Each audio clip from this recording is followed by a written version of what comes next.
తెలుగు అభిమానించే ప్రతి ఒక్క సోదరికి ఈరోజు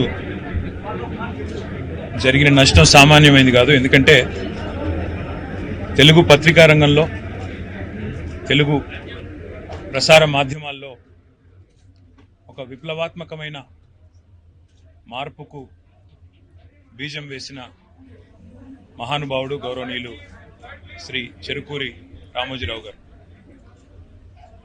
ఆయన ఈనాడు అనే పత్రిక స్థాపించిన తర్వాత తదనంతరం ఈటీవీ ద్వారా మళ్ళీ ప్రసార మాధ్యమాల్లో ఎలక్ట్రానిక్ మీడియా యుగంలో కూడా తనదైన ముద్ర, ఒక ప్రొఫెషనలిజంతో, ఒక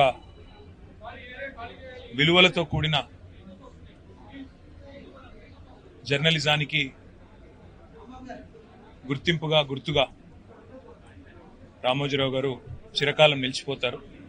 తెలుగు భాషని ఆయన అభిమానించిన విధానం, తెలుగు భాష అభివృద్ధి కోసం ఆయన తపన, అదేవిధంగా ఎల్లవేళలా రాష్ట్రం బాగుండాలి, దేశం బాగుండాలి అంటూ తనదైన శైలిలో ఎప్పుడు కలిసినా చిరునవ్వుతో భారతదేశం గురించి, అదేవిధంగా తెలుగువారు ఎక్కడున్న తెలుగువారి గురించి, తెలంగాణ గురించి, ఆంధ్రప్రదేశ్ గురించి మాతో ఎన్నో సందర్భాల్లో గొప్పగా చాలా విషయాలు, గతం గురించి, భవిష్యత్తు ఎలా ఉండాలనే దాని గురించి కూడా చాలా గొప్పగా చెప్పిన మహానుభావుడు రామోజీరావు గారు.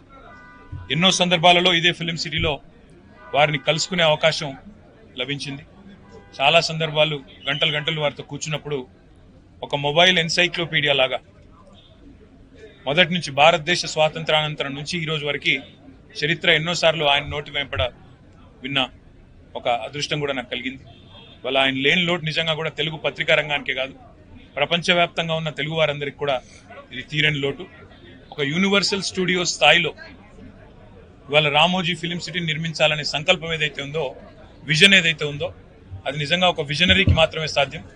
ఆ విజనరీ రామోజీరావు గారు. ఆయన ఇవాళ భౌతికంగా మన మధ్య లేకపోయినా ఆయన జ్ఞాపకాలు, ఆయన ఆశయాలు, ఆయన యొక్క ఆలోచనలు తప్పకుండా భవిష్యత్తులో కూడా మనందరికీ స్ఫూర్తినిస్తూనే ఉంటాయి. వారి ఆత్మకు శాంతి చేకూరాలని, వారు తప్పకుండా ఏదైతే తెలుగు భాషాభివృద్ధి కోసం, తెలుగువారి అభివృద్ధి కోసం తపన పడ్డారో, తెలుగు జాతి తప్పకుండా ఉన్నంతకాలం ఆయనను తప్పకుండా గుర్తుపెట్టుకుంటారని చెప్పి కూడా తెలియజేస్తూ, వారి కుటుంబ సభ్యులకి, అదేవిధంగా వారి అభిమానులకి, వారి బంధుమిత్రులకి అందరికీ కూడా పేరు పేరున మా పార్టీ తరఫున ప్రగాఢమైన సానుభూతిని కూడా తెలియజేస్తూ వారి ఆత్మకు శాంతి చేకూరాలని మనస్ఫూర్తిగా ప్రార్థిస్తున్నాను.